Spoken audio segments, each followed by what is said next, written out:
নমস্কার বন্ধুরা, historical India YouTube চ্যানেলে আপনাদেরকে স্বাগত। আজ আমি চলে এসেছি শ্রী শ্রী রাধারমণ সাধনাশ্রমে। আজ এই ভিডিওটি খুব কম সময়ে, কিন্তু আপনারা এক অদ্ভুত শান্তি পাবেন ভিডিওটি দেখতে দেখতে। না, ঐতিহাসিক দিক থেকে এই ভিডিও গুরুত্ব অতটাও বেশি নয়, কিন্তু এক অদ্ভুত শান্তি ও স্নিগ্ধতা আছে সম্পূর্ণ আশ্রমটি জুড়ে। ওই যে দূরে মন্দিরটি দেখতে পাচ্ছেন, ওটি শিব মন্দির। আশ্রমের এই রাস্তাটি ধরে একটু এগোতেই বাঁ দিকে চোখে পড়বে একটি বট গাছ।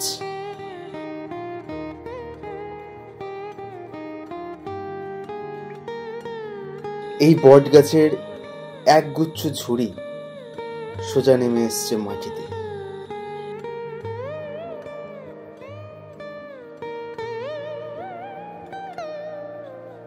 আর এই ডান দিকের রাস্তাটি ধরে সোজা এগোলেই মন্দিরে পৌঁছানো যাবে। আজ এই ভিডিওতে খুব বেশি কিছু বলার নেই, আপনারা শুধুমাত্র ভিডিওটি দেখুন এবং আশ্রমের এই শান্ত শীতল স্নিগ্ধতা উপভোগ করুন।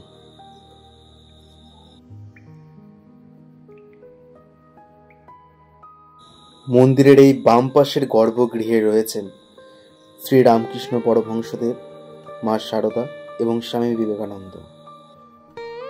আর এই মাঝের গর্ভগৃহে রয়েছেন স্বয়ং মহাদেব।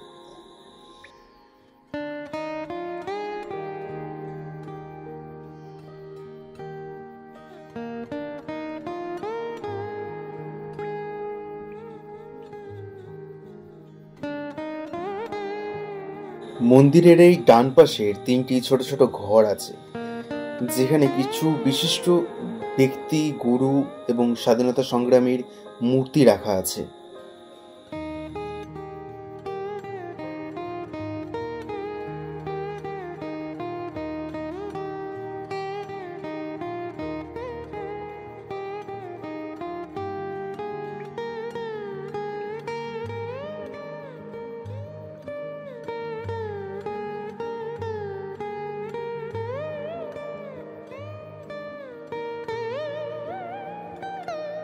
আচ্ছা, আপনারা কি কখনো এরকম আশ্রমে এসেছেন?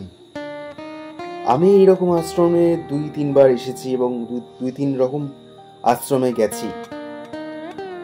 যতবারই এই ধরনের আশ্রমে আসি, ততবারই মনে এক অদ্ভুত শান্তি বিরাজ করে।